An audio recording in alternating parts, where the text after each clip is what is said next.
Hey everyone, welcome back to my channel, or if you're new here, welcome. My name is Christine and I like to read dark and disturbing things. Today we are going to be going over my May reading wrap up.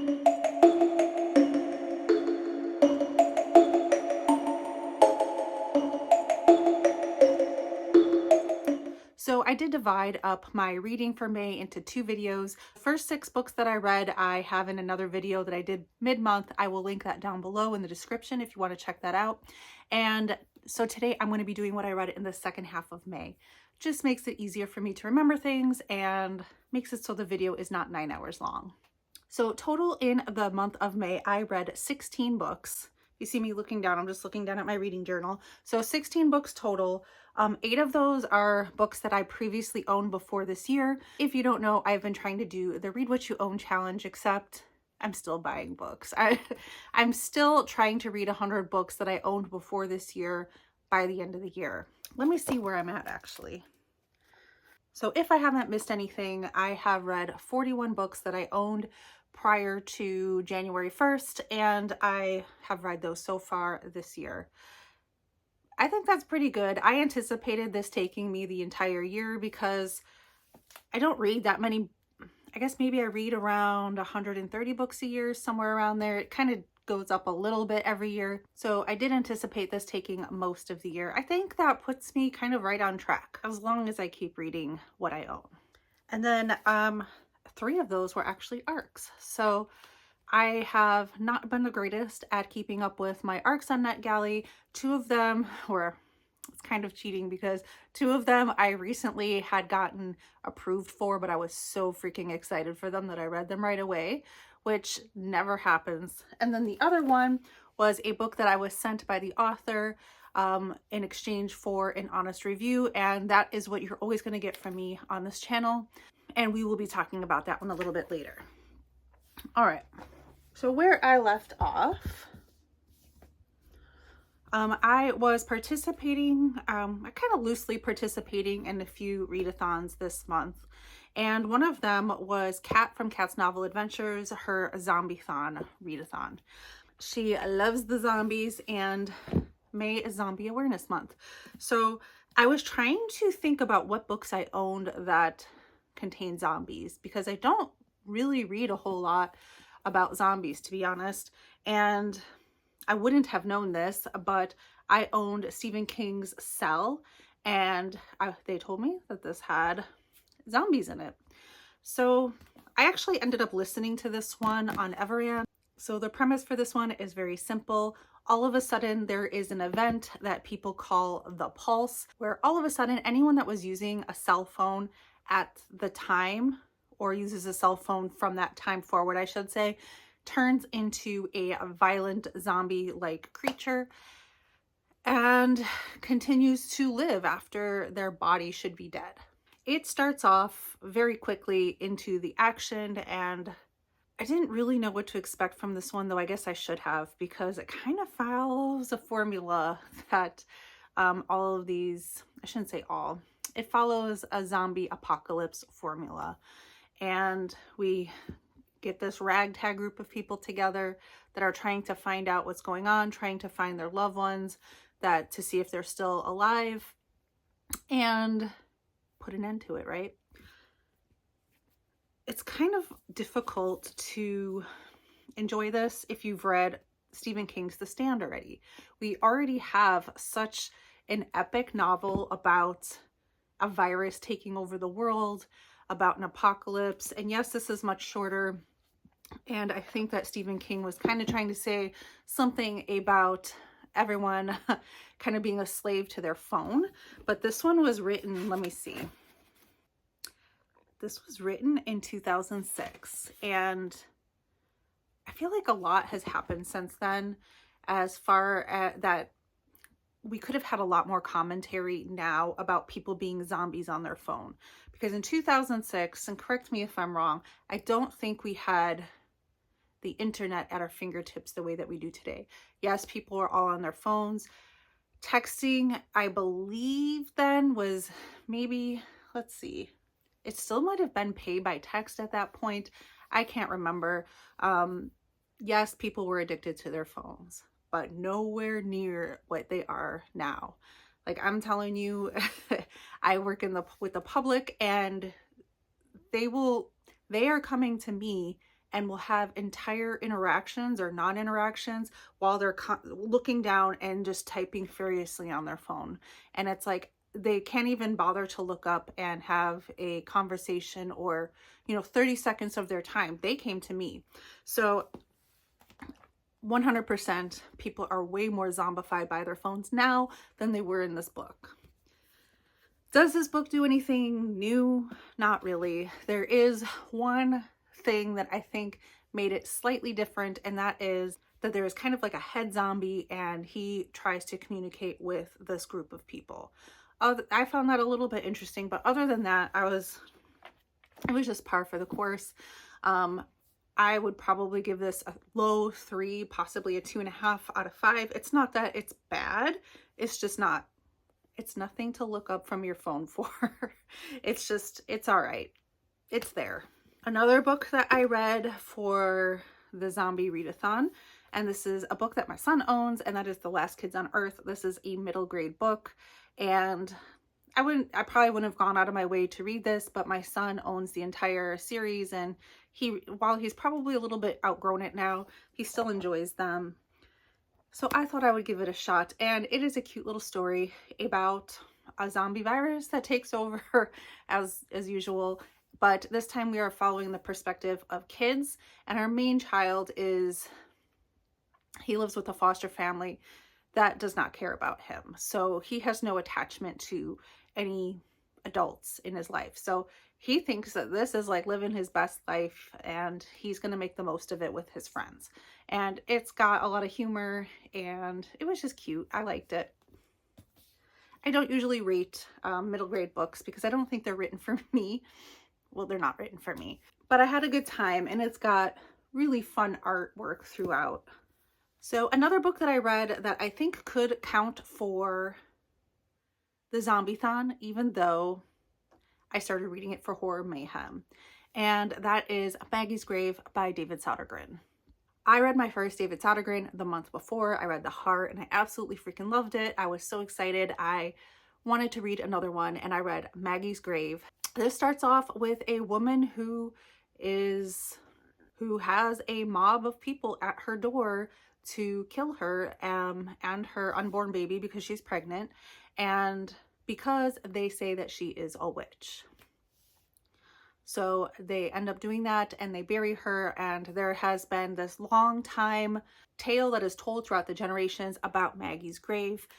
It's still there. People can go see it, and it is the grave of this witch. So fast forward several hundred years or whatever it is, and we are in this small Scottish town, and I am not even going to try to pronounce this town's name, but it is very tiny. In fact, there's only 47 people living in it currently.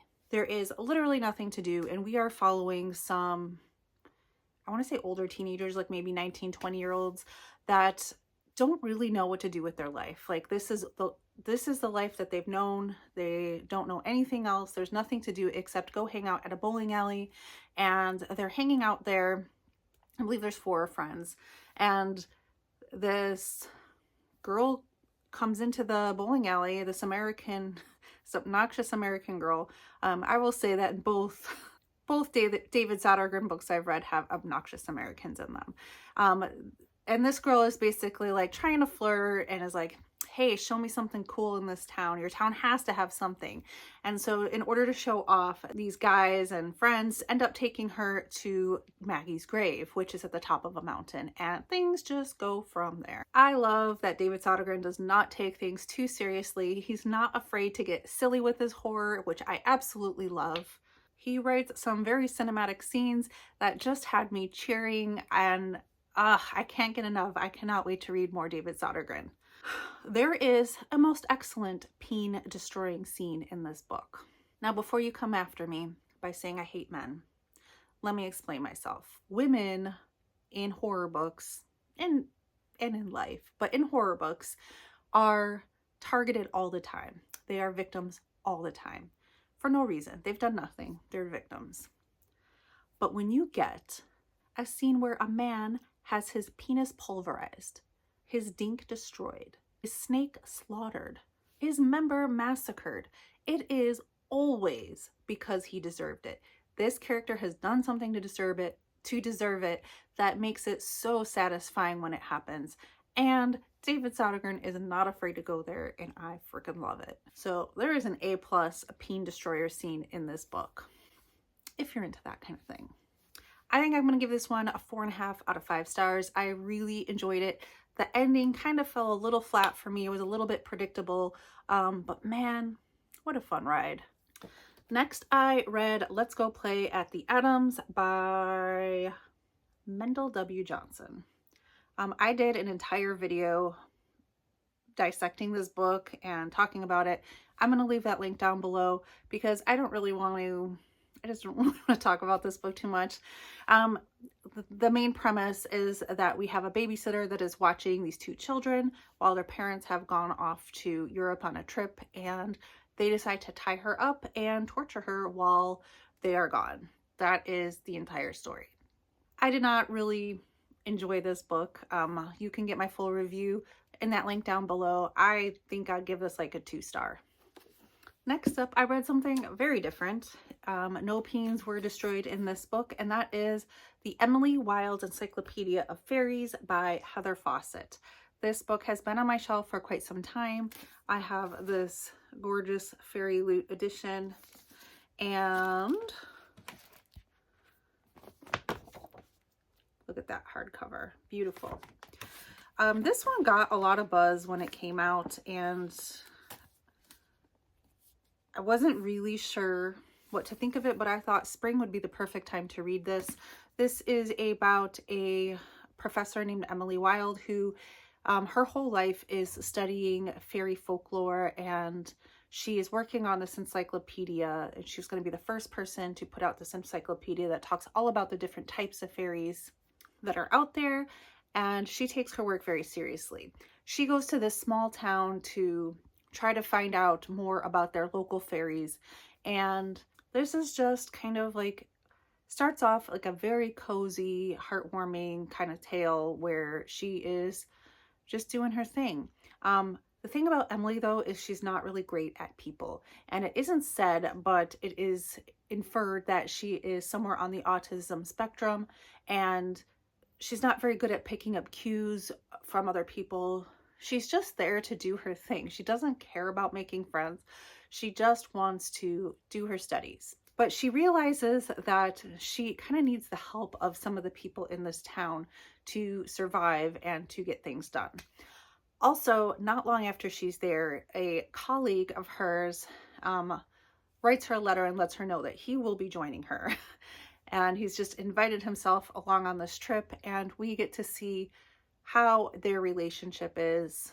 He seems to really appreciate her very oddness or directness when it comes to interacting with people, and yeah, it kind of goes from there. It's kind of a little bit difficult to describe without going into any spoiler territory, but I thought it was okay. It was, I'm going to be honest, I actually forgot that I had read this when I went to do this wrap up. I was like, oh yeah, I did read that. It wasn't that I disliked it. I liked it just fine. It's probably like a 3-star though. I think it got a lot of hype for what it is, but for just a cozy little read, I think it's a good one. I still will read the sequel to this, which I do own as well. I'm kind of interested to see where she goes from there. Next, I read The Neighbors by Anya Alborn. I listened to this one on Everand, and I actually went in hoping to listen to Brother, which is one that has been on my TBR forever. I swear something with Everand, like things just disappear, and for whatever reason, maybe my memory is faulty, but when I went to go listen to it, it wasn't there. And I was like, okay, well, I'll pick a different Anya Alborn story. And I went in knowing nothing about it. And so I listened to Neighbors. This is about a teenage boy or young man that is living at home with his mother, and he's had enough of her alcoholism. So he decides to go off on his own and get a place and try to make a life for himself.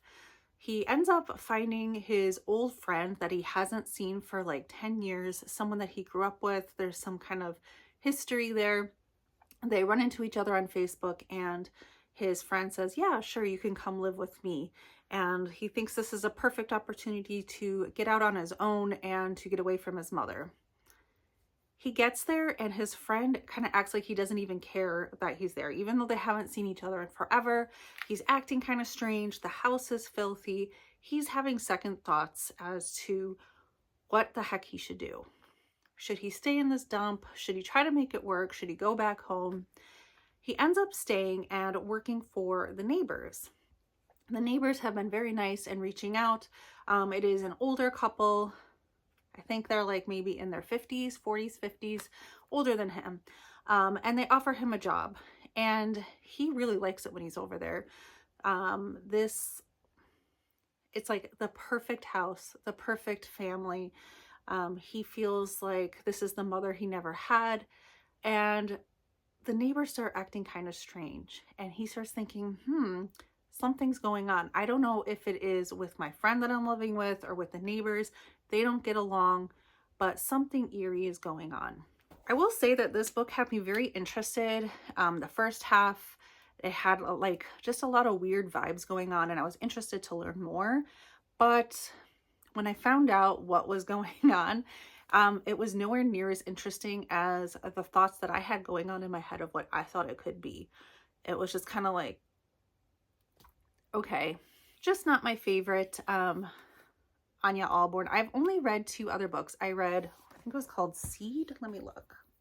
Yeah, I did read Seed, and that one was also just okay for me. It was definitely better than Neighbors, but it didn't quite do it for me.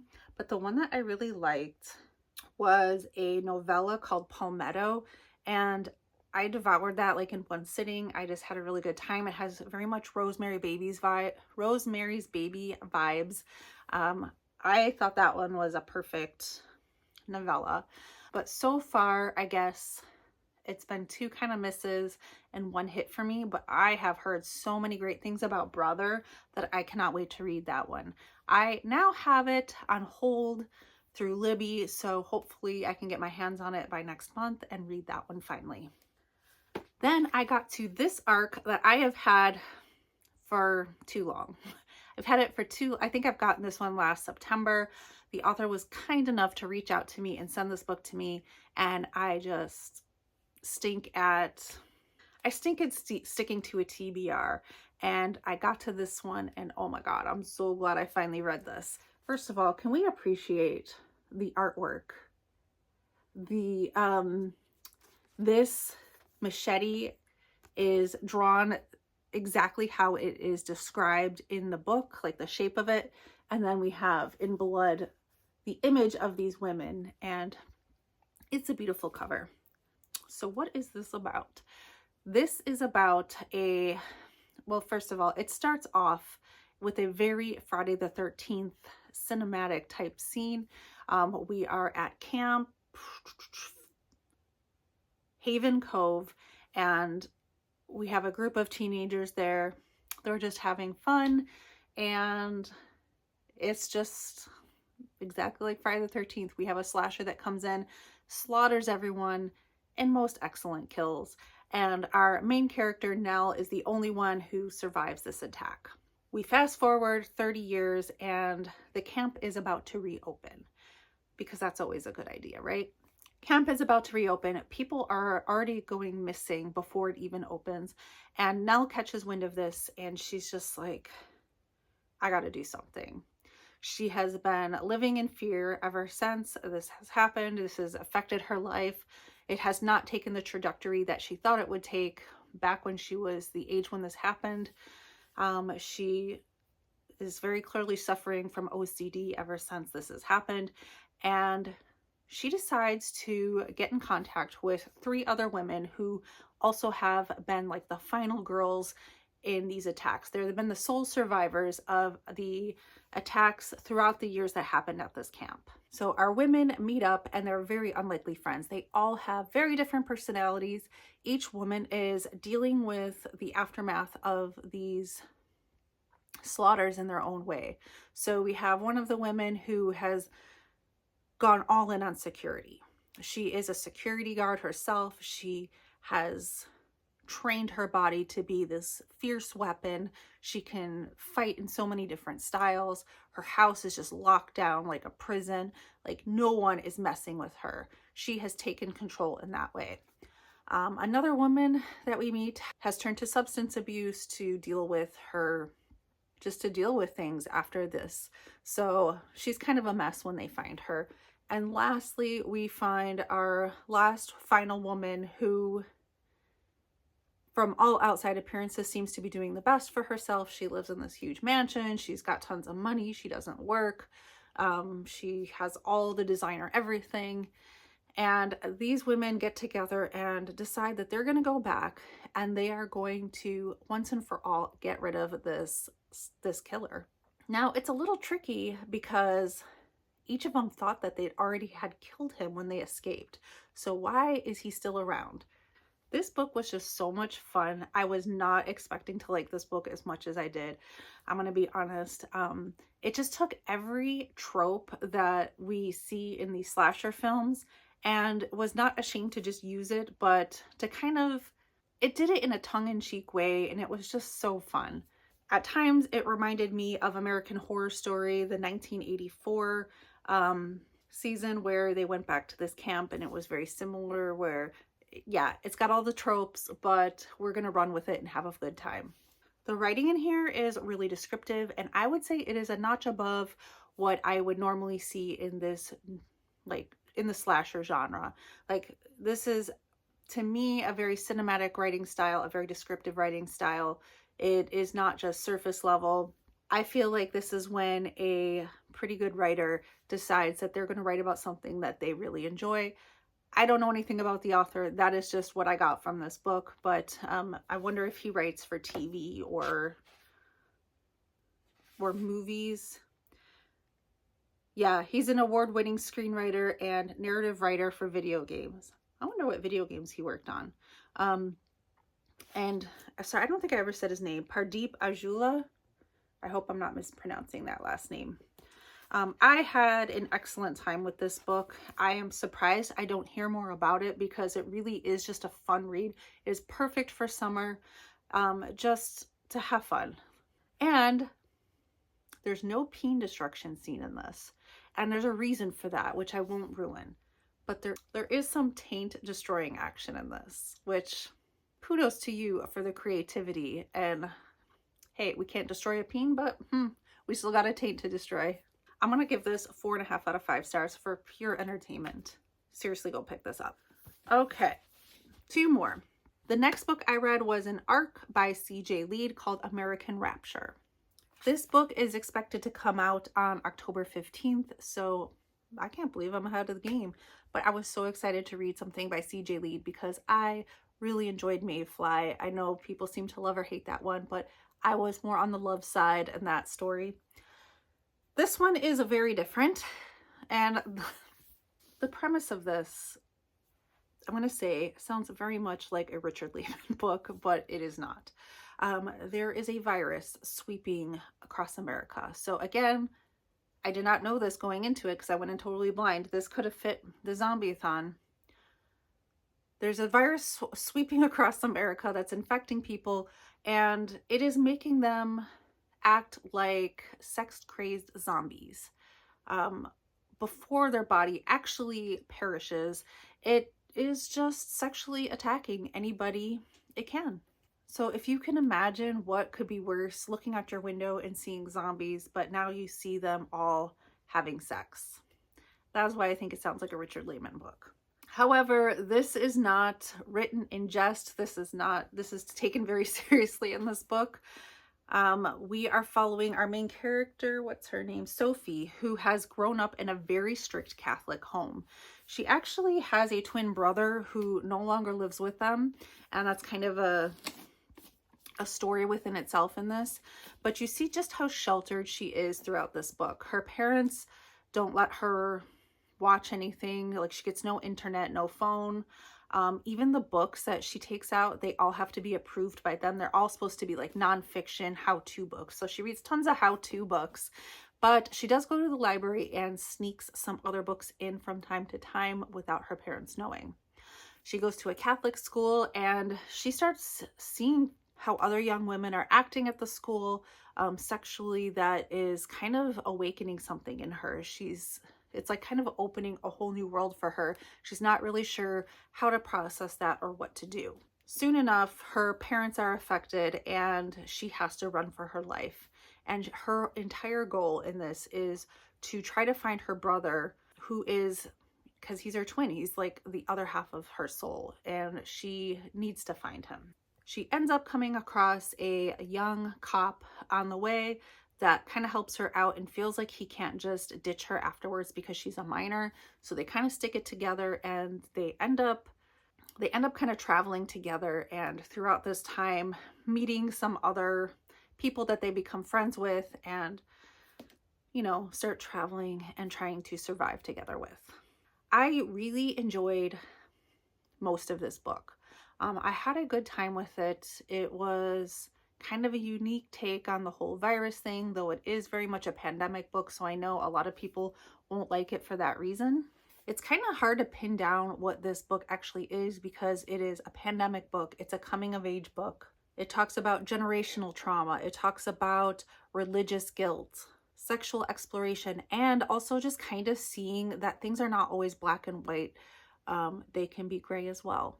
This book really sucked me in and I was really feeling the story, but probably about 75% in, it really, I mean, it was always there, this talk about religious guilt, especially with Catholicism, but it really started to lay it on really heavy towards the end. And even though I agree with what the author is saying and I have similar opinions, I still just found it, I don't like it when something is that on the nose and that heavy hitting. It's just too much. It's like, we get it. Give the reader a little bit of credit to kind of connect the dots.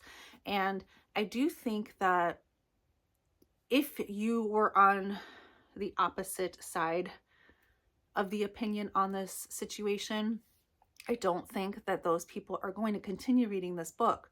So who are you really, you're like preaching to the choir, no pun intended, at this point, because the people that are going to continue to read this book are already going to have very similar opinions as you.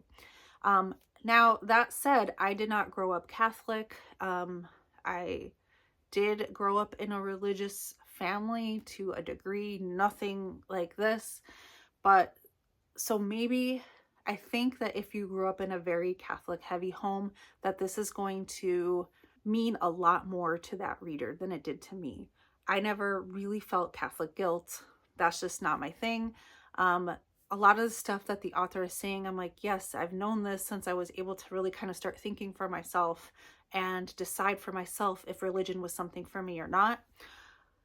So I do think those that grew up in very Catholic heavy homes, went to Catholic schools, are going to get a lot more out of this book than I did.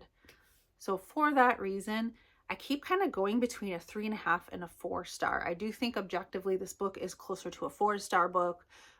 Just my enjoyment of it, I kept feeling like when I was reading it, I'm like, this is not written for me. Like, I can get past some of the religious stuff anyway, but it just started really just hitting too hard at the end.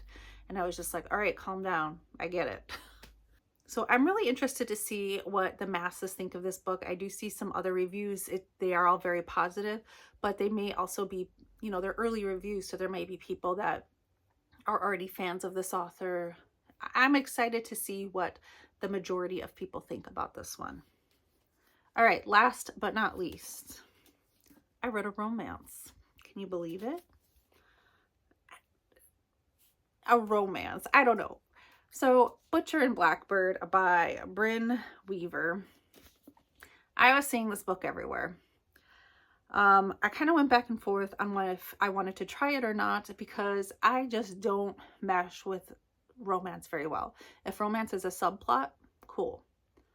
But when romance is the main plot, no. I keep trying to make it work. Well, I shouldn't say I keep trying. Every once in a while I try. But this was about serial killers. Look at how cool the cover is. Okay. So this is following a female serial killer and a male serial killer who both like to kill other serial killers. So kind of Dexter-like, right? They're not just killing anyone. They're killing bad people. And at some point, their paths cross. And they decide that they're going to do like a yearly competition, if you will. Every August, they are going to have a target selected for them, and whoever kills that person first is like the winner, has bragging rights, all that.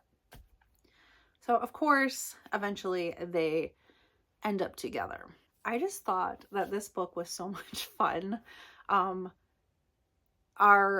Our female serial killer likes to pluck out the eyeballs of her victims. And what's better on a first date than plucking out eyeballs? Tell me. Tell me. There are nods to things like Texas Chainsaw Massacre and Silence of the Lambs in this. Situations that they're in that were just so silly. This author's not taking it too seriously, and it shows, and I just had a really fun time. I'm kind of embarrassed to say this, but I really, really like this. There is a particular scene where they're in like a Texas Chainsaw type situation, and towards the end of that scene, our female character does something that just had me laughing out loud. And I won't say what it is, obviously, but if you know, you know. And I was at that point, I was like, yes, finally a romance for me. It's just so silly. It does get very spicy, I will say. Spicier than I thought it would, being a book that is not on KU, I guess.